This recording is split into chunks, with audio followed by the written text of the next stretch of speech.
Hello students, welcome back. I am here again for Standard 7 subject Science. As we have learned in part 1 and part 2 about the transportation of animals and plants. So in part 3, we are going to start with transportation of substances in plants. In part 1, we have studied about the circulatory system in animals. So what is circulatory system? It consists of some components. Components means parts. The circulatory system consists of blood vessels, heart and heartbeat. As you know, blood is red in color. It is red. Red color consists of hemoglobin. And the components of blood is red blood corpuscles, white blood corpuscles and platelets. ये red blood corpuscles क्या चीज़ है? It gives transport oxygen, oxygenated blood. White blood corpuscles, it helps in fighting off disease and germs. And the platelets, as you know, the blood clot, how it forms, it is due to the platelets. The second component of circulatory system, इसके अंदर तुम्हारे को misunderstanding नहीं होने का कि circulatory system के components ये है, ब्लड है, blood vessels, heart and heartbeat. Blood के components all this three are there. अब ब्लड वेसल्स के कंपोनेंट्स जो है वो आर्टरीज एंड वेन्स है. अब आर्टरीज जो है वो ऑक्सीजनेटेड जो ब्राइट कलर का ब्लड होता है वो पास ऑन करता है from heart to all over the parts of the body. और वेन्स जो है वो डार्क कलर का रेड डार्क कलर का ब्लड होता है, वो डीऑक्सीजनेटेड यानी जो कार्बन डाइऑक्साइड हमारे बॉडी से निकल के वापस हमारे को एक्सेल करने के लिए वो ब्लड वेन्स में लेके जाता है. Now heart, as you know, heart has 4 chambers. So the left chamber, the upper part is the top, it is atria, ventricle, auricle, again ventricle, right, left, that is right ventricle, नीचे का ventricle, right ventricle, left ventricle, right auricle and left auricle. तो 4 chambers होते हैं heart के.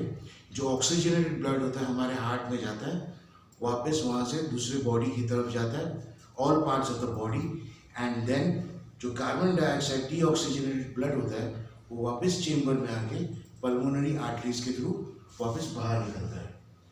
और heart beat जो है वो हम जैसे हम पल्स रेट और हार्ट बीट से मेजर करते हैं, that is called as heart rate.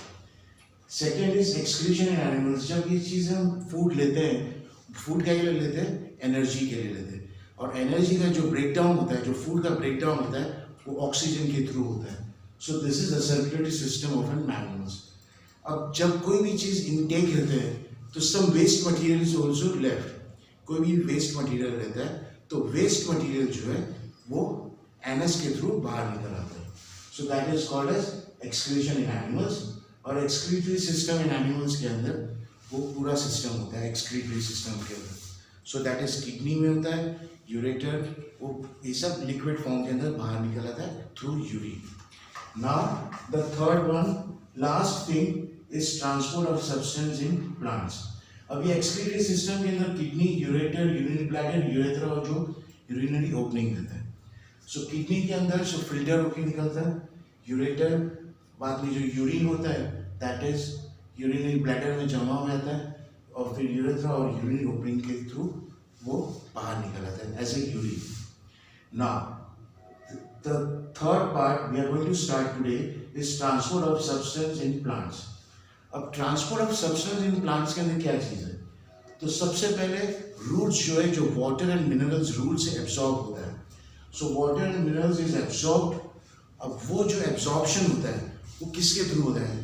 Every component of a human body consists of a micro organisms called cells. हर एक चीज़ हमारे बॉडी के अंदर जो बनता है वो सेल्स के थ्रू होता है. That is very microscopic cells are there. अब जो transport of water and minerals जो फ्रॉम रूट वहाँ से नीचे से खींच के ऊपर लेके जाना था. जैसे हम पानी की टांकी होती है, सबमर्सिबल पंप होते हैं, पानी वहाँ से नीचे सक करता है, suction is there and then it passes on through the top floor of a house. तो वो जो काम करता है वो जाइलम करके जो सेल्स होते हैं, न्यूट्रिएंट्स होते हैं, जो सेल्स होते हैं, that is through with xylem. वो transport of water and nutrients to all parts of the body होता है. नाउ फ्लोएम इज व्हाट, ये चीज है food to all the parts of the body. अब प्लांट्स फूड कैसे यूटिलाइज करता है, जैसे हमने फोटोसिंथेसिस के अंदर पढ़ा कि plant synthesise its food through sunlight और कार्बन डाइऑक्साइड लेता है water in the presence of chlorophyll, जो ग्रीन कलर के पिगमेंट होता है, presence of chlorophyll, and then that glucose carbohydrate is form and oxygen is release. अब ये food तो तैयार हो गया लीव्स के थ्रू. अब लीव्स के फूड तैयार होने के बाद वापस again through all parts of the body, parts of the plants should be transferred, and that is through phloem. So in this part we are going to study about the transportation in plants. So in chapter 1 you learned that plants take water and mineral nutrients from the soil through the roots and transport it to the leaves. Roots से लेते हैं leaves की तरफ पहुंचा देते हैं. The leaves prepare food for the plant using water and carbon dioxide. That is, this process is called as photosynthesis. During photosynthesis, you also learned in chapter 10 that food is the source of energy. Food is the source of energy, and every cell of an organism gets energy by the breakdown of glucose. जो food तैयार होता है, direct food जो हमारे को energy नहीं देती है, तो food has to be broken down, and that is broken down in the form of glucose. और ग्लूकोज क्या होता है, एक तरह से एनर्जी होती है जो हमारे बॉडी पार्ट्स में या पार्ट्स ऑफ प्लांट्स इज वहां पर वो रिक्वायर्ड होती है. So the cells use this energy to carry out vital activities of life. अब ये सेल्स जो है वो एनर्जी को यूज करते हैं कई के लिए, जो वाइटल जो उसके स्टेप्स होते हैं कोई भी प्लांट्स के या एनिमल्स के जो प्रोसेस होते हैं वो कैरी आउट करने के लिए वो एनर्जी को यूटिलाइज करते हैं. Have you ever wondered how water and nutrients absorb by the root are transported to the leaves. जैसे रूट्स में से पानी कैसे एब्सॉर्ब करते हैं न्यूट्रिएंट्स रूट्स में से एट पासिंग, जैसे अभी मैंने कहा सक्शन के थ्रू होता है, हम वाटर पंप यूज करते हैं, वो सक करता है और वो सक्शन के थ्रू पास होता है. अब ये जो जाइलम है वो एक तरह से फनल ट्यूब जैसा होता है एंड वो सक करता है the water and nutrients soil के अंदर से एंड इट पासेस एक सेल से दूसरे सेल की तरफ पास होता है, इस तरह पास होते रहता है. जैसे स्पंज को हम पानी के ऊपर रखते हैं, जो स्पंज होता है पानी के ऊपर, how it sucks the water from the bottom of the tiles, तो इसी तरह ये जाइलम वो वाटर जो सक करता है वो स्मॉल पोर्स होते हैं, वो सेल्स टाइप के पोर्स होते हैं, तो एक पास होकर दूसरी तरफ भेजता है and that it passes on to the top part of the plants. So transport of water and minerals. Plant absorb water and minerals by the roots. The roots have root hair. Root hair रहते हैं उसके. The root hair increase the surface area of the root for the absorption of water and mineral nutrients dissolved in water. अब ये जो mineral nutrients जो हम जमीन में से लेते हैं, soil में से absorb करते हैं, वो direct nutrients नहीं लेते. It has to be absorbed through water. Liquid form में वो pass on होता है. The root hair is in contact with the water present between the soil particles. So can you guess how water moves from the root to the leaves? What kind of transport system is present in plants? Well, Bujo is right. Plants have pipe-like vessels to transport water and nutrients from the soil. The vessels are made of special cells forming the vascular tissue. A tissue is a group of cells. Tissue क्या होता है? एक group of cells होता है. कोई भी part हमारे body के अंदर या plants के अंदर वो कोई भी part होता है. That is made up of each and every part is made up of cells. और cells जो है हमारे naked eye से नहीं दिखते. It has to be microscopic. वो एकदम microscopic होता है. वो माइक्रो सब मिला के एक मैक्रो बनता है and then we can see the part of a thing. A tissue is a group of cells that perform specialized function in an organism. The vascular tissue for the transport of water and nutrients to the plants is called the xylem. जैसे अभी मैंने कहा xylem, it is called as, this cell is called as xylem. ये xylem क्या काम करता है? Transport of water and nutrients from the soil to other parts of the plant. और फ्लोएम क्या काम करता है? फूड जो एब्जॉर्ब तैयार होता है लीव्स के अंदर और दूसरे पार्ट्स की तरफ पहुंचाना रहता है, वो किसके थ्रू जाता है? फ्लोएम के थ्रू। जैसे हम मतलब एक लॉजिकली हम सोचे, जाइलम जो है नीचे जाइल होता है, जाइलम सक्शन, और ऊपर से वापस फ्लोएम होता है, इट पास द एनर्जी, जो फूड तैयार होता है वो एनर्जी के फॉर्म में पास करता है to all parts of the plants. The xylem forms a continuous network of channels that connects root to the leaves through the stem and branches and thus transport water to the entire plant. You know that leaves synthesize food. Leaves food को synthesize करते हैं. The food has to be transported to the all parts of the body. Energy, food क्या है? Energy है. वो all parts of the body में जाना जरूरी है. This is done by the vascular tissue called the phloem. ये tissue phloem जो है फूड जो लीव्स तैयार करता है और जो एनर्जी प्रोड्यूस होती है वो all parts of the plant को एनर्जी पहुंचाने का काम करते हैं। Thus xylem and phloem transport substance in plants.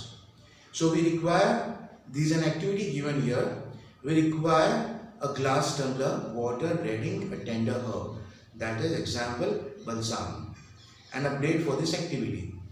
अभी एक्टिविटी में क्या हुआ, एक प्लांट टेंडर लीव्स होता है, वो पानी लेते हैं, हम इंक लेते हैं, पानी के अंदर इंक डालते हैं और वो जो लीव्स होता है वो ब्लेड से हम कट करते हैं। जब ब्लेड से हम कोई भी चीज़ को कट करते हैं, लीव के स्टेम को कट करेंगे, we see a round colour. अब वो राउंड कलर एकदम वाइटिश या क्रीमिश कलर होता है। वो रेड इंक पानी के अंदर डालने के बाद वो प्लांट जो होता है, जो टेंडर लीव्स होता है, वो पानी में डालने के बाद जो रेड कलर जो पानी के अंदर रहता है वो एब्जॉर्ब रेड कलर हो जाता है। फिर हम देखते हैं कि वो प्लांट जो रेड कलर है वो all over the plant passes on. फिर दूसरी जगह हम कहीं भी कट करेंगे, देखेंगे वो रेड कलर दिखेगा। This is an activity, this shows that how this xylem cells helps transport of water from the bottom to the other parts of the body.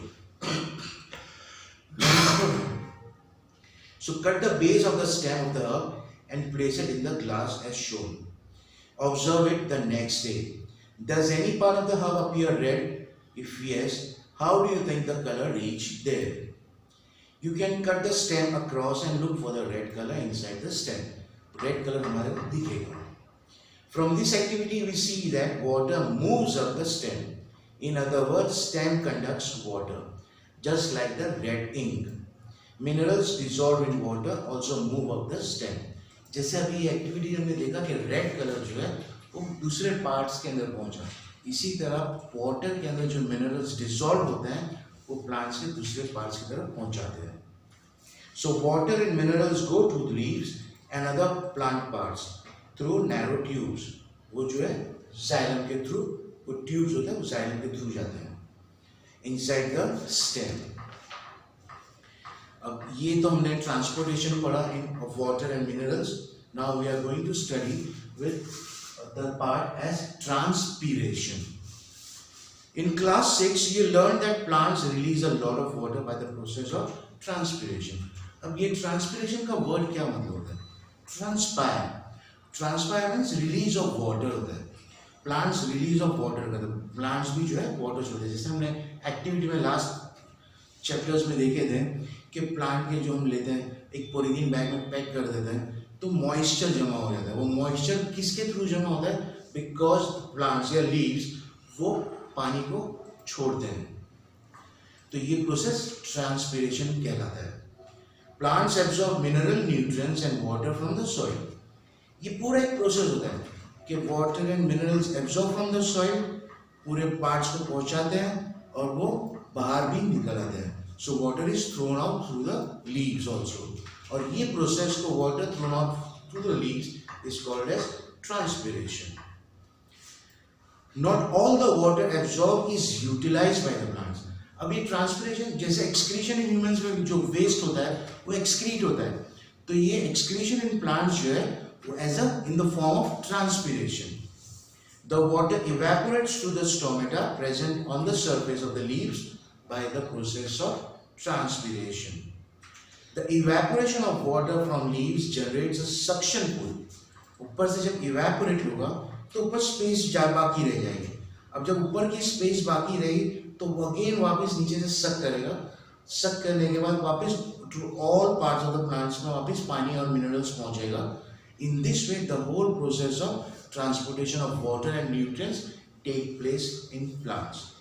The evaporation of water from leaves generate a suction pool, the same that you produce when you suck water through a straw, which can pull water to great heights in the tall trees.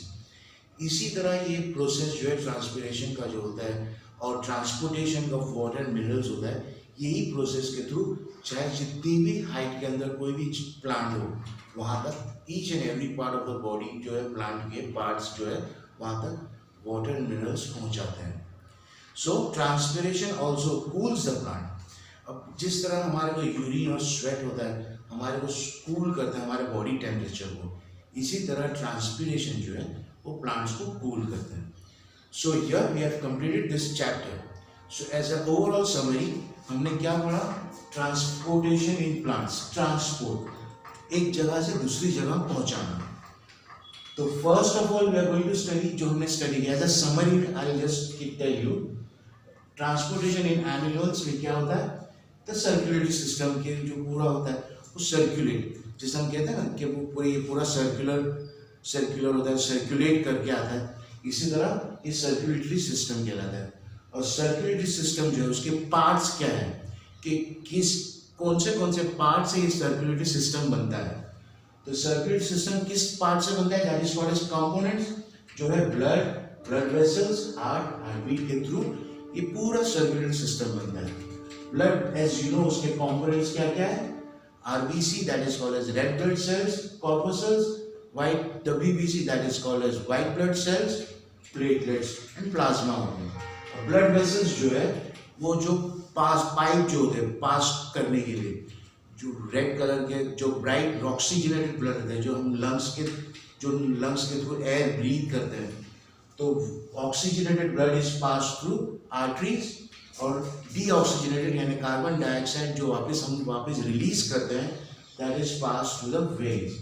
जो heart है ये पूरा heart के अंदर जाता है and heart passes on through all parts of the body, और उसके बीट्स होते हैं जो पल्स रेट या बीट होते हैं। These four components makes a circulatory system. अब ये सर्कुलेटरी सिस्टम यूटिलाइज करते हैं, फूड होते हैं, एनर्जी यूटिलाइज होती है पूरा बॉडी के अंदर, and then some waste material is left, और ये वेस्ट मटेरियल एक्सक्रीशन के थ्रू जाता है। एक्सक्रीटरी सिस्टम जो है ह्यूमंस के अंदर वो किडनी के अंदर फिल्टर होता है, यूरेटर के थ्रू बाहर निकल आता है एंड देन जमा होता है यूरिनरी ब्लैडर के अंदर, और यूरेथ्रा जो है वहाँ पर से एकदम एंड पॉइंट पर आता है and then that is thrown out in the urinary opening। ये जो है ये वाटर जो बाहर निकल आता है जिसके अंदर यूरिया डिसॉल्व होता है, और solid substance pass it on, जैसे हमने लास्ट चैप्टर्स में पढ़ा था, जो सॉलिड सब्सटेंस ये जो वेस्ट होता है वो स्मॉल इंटेस्टाइन में डाइजेस्ट होके जो लेफ्ट ओवर होता है वेस्ट होता है लार्ज इंटेस्टाइन में जमा होके एनस के थ्रू निकल आता है। ना ये एनिमल्स के अंदर हमने पढ़ा। Now transport of substance in plants, that is first of all roots जो है water and nutrients किसके थ्रू ट्रांसपोर्ट करते हैं? That is xylem and phloem के through, and then transpiration that is the excretory system of plants। ये transpiration जो है एक तरह से plants को एक cool down करता है। Okay students, you have understood I hope, and I'll send you the next time the PDF and the notes and exercises you have to write down in your notebook. Thank you.